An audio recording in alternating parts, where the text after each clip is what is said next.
The war in Ukraine pushed the Russian army into near collapse.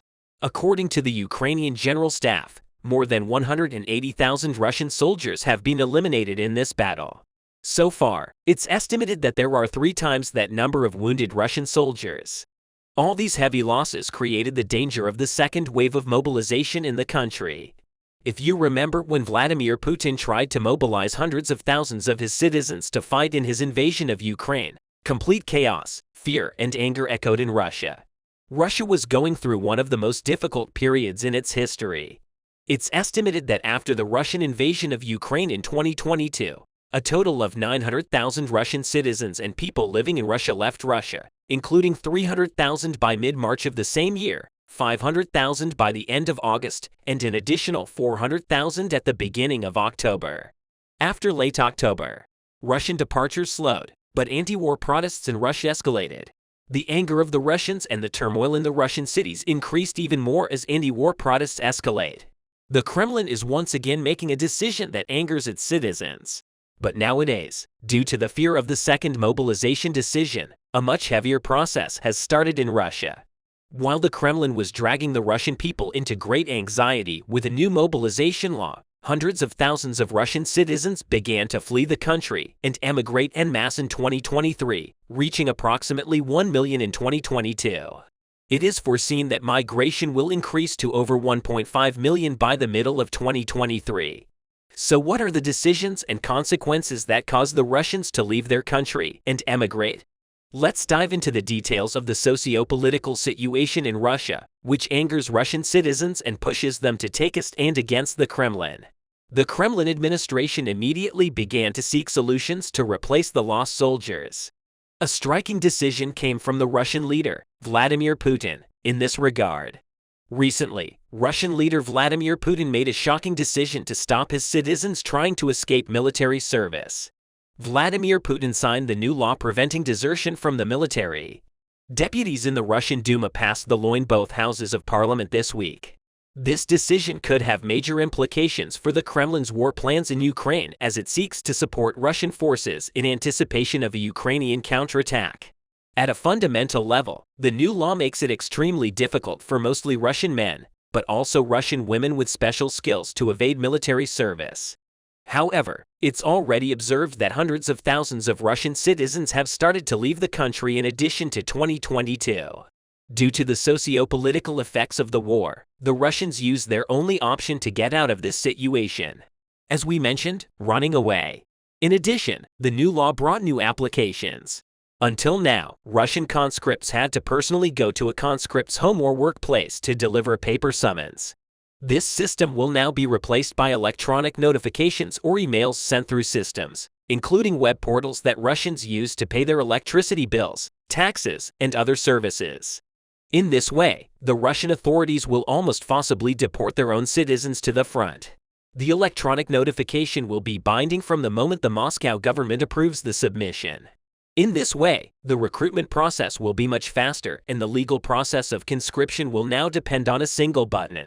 In Russia, those who do not immediately come to Russian recruitment offices will soon face a new set of restrictions on banking, property sales, and even access to a driver's license. Provisions that prevent those fleeing the draft from selling or transferring property prevent Russians who have fled abroad, in particular from turning their assets into cash. This will be a blow to free will because the views of Russian citizens who reject the war in Ukraine will no longer matter.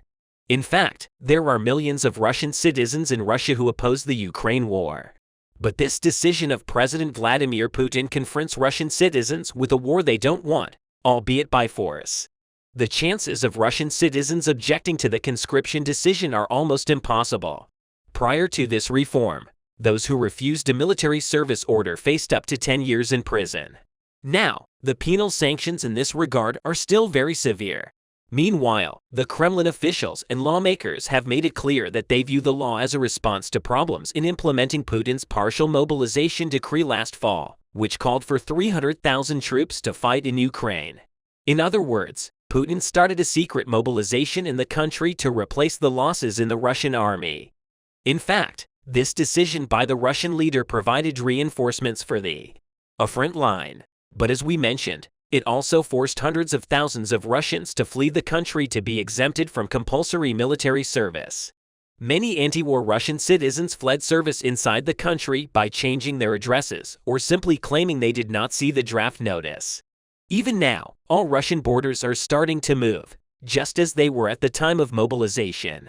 The reason for this is that the escapees in Russia still continue violently. Escapes have increased not only within the borders of Russia, but also in the Crimea.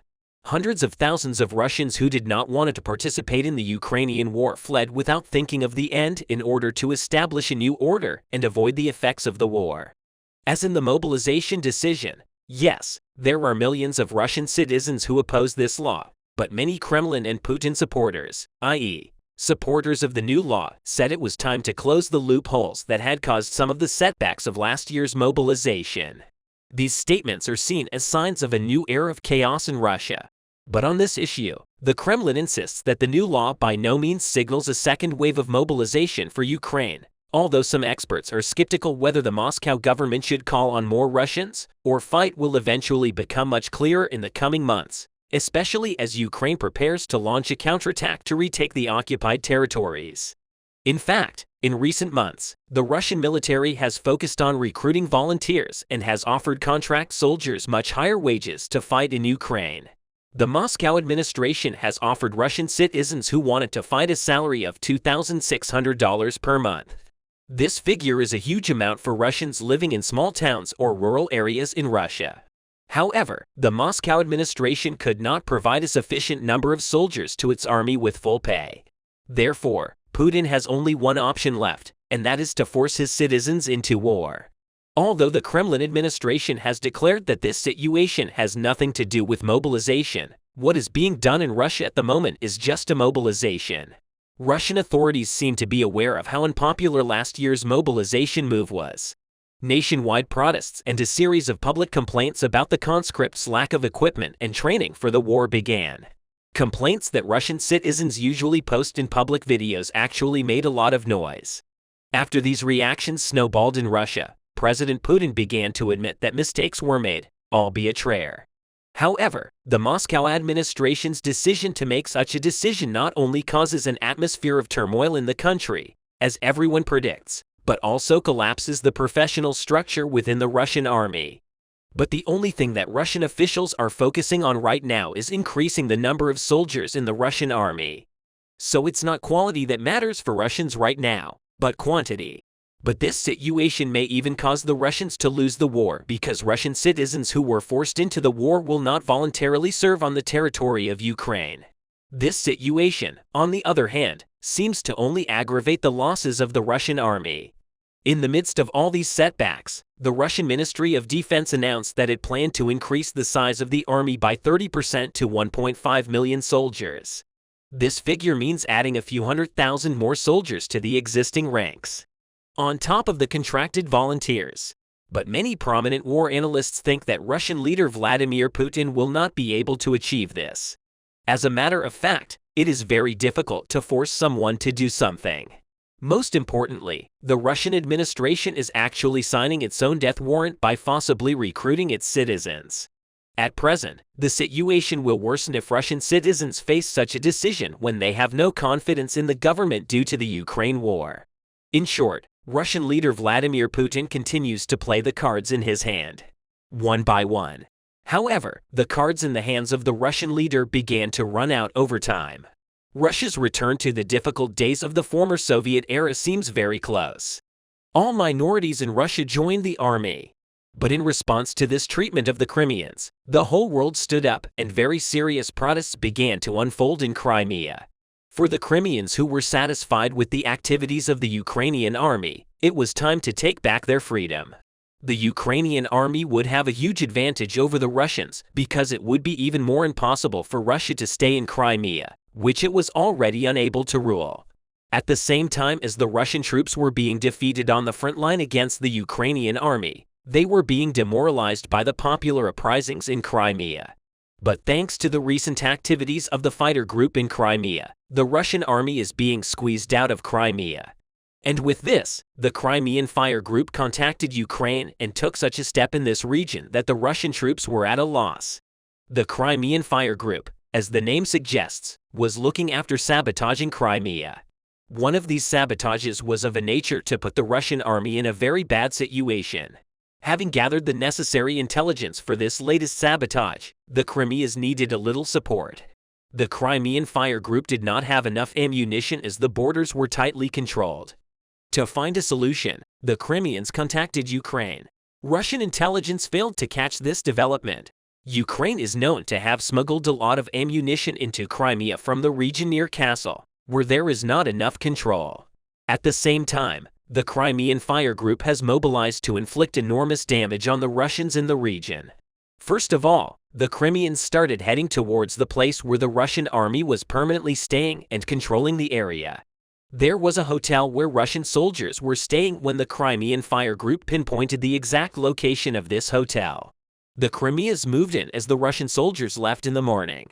With this move, the Ukrainian army would have a more advantageous position in this region. This step, which would pave the way for operations in Kherson, was of historical importance. The Crimean Fire Group troops immediately moved into the hotel. The discovery of explosives at many points in the hotel was a great chance for this group because the hotel also housed a large number of ammunition for small-scale operations.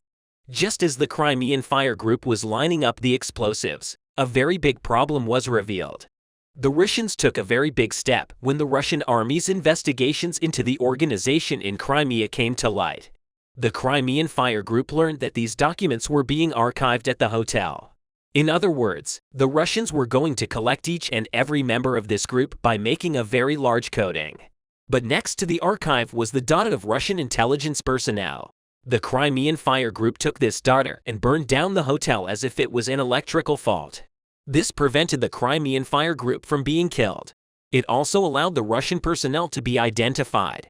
With this, the Ukrainian army had the opportunity to take a very big step against the Russians in the Russian media.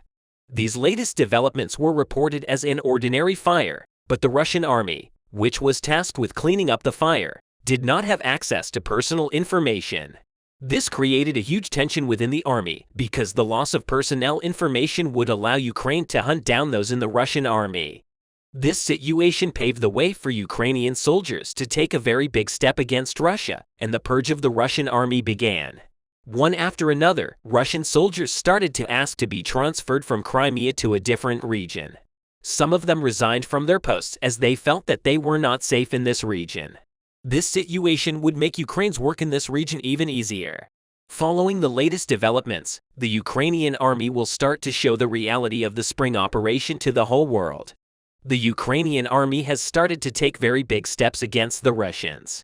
All countries have started to mobilize for the Ukrainian army to end the war in response to Russia's bad situation in last days.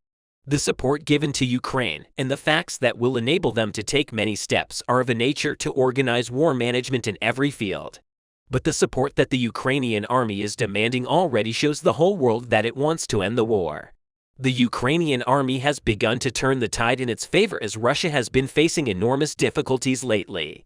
The Ukrainian army, which has repeatedly requested support from the United States and the European Union, would now be able to make a very big move against the Russians. The tanks requested from the United States and the European Union indicated that Ukraine would now take the offensive position in the war. It also predicted that the Ukrainian army had the capability to cross even the Russian borders. Ukrainian soldiers were now mentally and materially ready for the war to come to this point, thanks to the wrong orientations and doubts that the Russian army would create. The Ukrainian soldiers became even more superior, and these latest developments began to make their effects felt on the front. As a result of the different ethnic groups and mercenaries within the Russian army constantly arguing with each other, both the operations organized by the Russian army and the quality of these operations began to decline dramatically after the latest crisis. Putin is aware that this is the first time that the Russian army is facing such great difficulties. If Russia faces even greater difficulties today, political instability is expected to manifest itself. But the comments made by war analysts on this issue will resonate around the world. According to war analysts, the Ukrainian army will soon win a major victory over the Russians. And this victory is not based on the strengthening of the Ukrainian army. It will be the fact that the Russians have entered a very serious phase of disintegration. The Ukrainian military is aware that Russia has entered a period of economic disintegration, and they are thinking about how to deal with it. And they have discovered what Russia needs most right now. And with that, the Ukrainian army took the step that would lead to its greatest victory over the Russians. The Ukrainian army realizes that the Russians are going to face even greater difficulties, and this keeps the Ukrainian soldiers in a constant state of mental well-being. But the Russian army is the opposite. In particular, Ukraine has damaged a lot of ammunition and trains, and the Ukrainian soldiers are turning the tide in their favor, with many of the vehicles in the Russian army's inventory also damaged. It is becoming clear that the Ukrainian army has a much bigger lead. In addition, it is unclear exactly how the Russians will now move against Ukraine. But what is known is that the Russian army will not be able to recover any of the lost vehicles anytime soon. Ukrainian bomb disposal teams defused 73 explosives across the region. At the same time, they stressed that the threat of bombing continues to be high. However, these attacks continue to be a major obstacle in front of the Russian army. A week after Ukrainian troops recaptured the village of Piskiritkovsky in the Kharkiv region in a sweeping counteroffensive that forced Russian troops to retreat across northeastern Ukraine. The horrors of the war were evident. The successful counteroffensive in northeastern Ukraine recaptured extensive territory, including Lyman, an important railway hub about 40 kilometers south of Piskiritkovsky in Donetsk. Vladimir Putin annexed 4 regions of Ukraine last week and was pretending to be his own while Russian forces were still withdrawing in the northeast. Ukrainian forces also made advances in the south, adding to the Kremlin's distrust for facing unusual public criticism of the war effort at home. The battle at Piskiritkovsky lasted only 1 day, but the strength and accuracy of the Ukrainian offensive was evident after the annexation decision was discussed. Putin's place in the Kremlin began to shake. Let's take a closer look at this point with the latest developments. The Kremlin said in a statement that it did not know where the borders of the territories it claimed to have recently annexed in Ukraine. This is the final sign of the political turmoil and improvisation that accompanied Moscow's failure on the battlefield. The State Duma, the lower house of the Russian parliament, endorsed President Vladimir Putin's attempt to annex 4 regions in eastern and southern Ukraine as part of an official choreography aimed at adding a glimmer of legitimacy to a movement that no other nation has been able to legally accept. But reality at the front intrudes on the festivities, since Putin delivered a key speech on Friday outlining his claims to Ukraine's 4 regions. At least 3 of them have experienced military setbacks. Russian forces withdrew from Lyman, the important trail hub in the Donetsk region, on Saturday, while Russian proxy officials in the Luhansk and Kherson region said the Ukrainian armed forces had made progress there. The annexation claims were so mixed up that Kremlin spokesman Dmitry Peskov had to admit that Russia's borders continued to change as the Russian government had just defined them. He said that all the Donetsk and Luhansk regions that make up the Donbass region of eastern Ukraine would be considered part of Russia by the state, although Russian troops did not fully control them. But in Kherson and Zaporizhia, 2 other annexed areas that Russia did not fully control, it was too early to say anything. In his regular conference call with journalists, Peskov said, "Kherson and Zaporizhia, in terms of borders, we will continue to consult with the population of these regions. We will continue our consultations with the people living in these regions." Peskov's comments show that as Ukrainian forces continue to push back Russian troops, the Kremlin was increasingly struggling to explain these failures at home. He was also on the defensive when asked about his criticism of Russia's military command by Ramzan Kadyrov, the dictatorial leader of the southern Russian Republic of Chechnya and a close ally of Putin. Kadyrov said in a statement that senior officials were protecting an incompetent general. This is a notable example of the overt conflict between Russia's ruling elite. When asked about Mr. Kadyrov's comments, Peskov replied, "Of course, even in difficult moments, emotions should be excluded from any assessment. We prefer to stick to very balanced, objective assessment." But Peskov has repeatedly praised Kadyrov for doing so much for Russia's war effort as a sign of the sensitivity of the issue. Kadyrov sent thousands of fighters from Chechnya to Ukraine and shaped himself as a wartime leader, accountable only to Putin. Russia also continued to struggle with the draft that Putin announced on September 21 in the far eastern Khabarovsk region. The governor, Mikhail Degtyarev, returned home because about half of the several thousand conscripted residents did not meet the military requirements. He added that the regional military commissar was dismissed. Taken together, the events of the day showed that Putin's political system was under increasing pressure, although there was no evidence that the president's own control of power was under threat.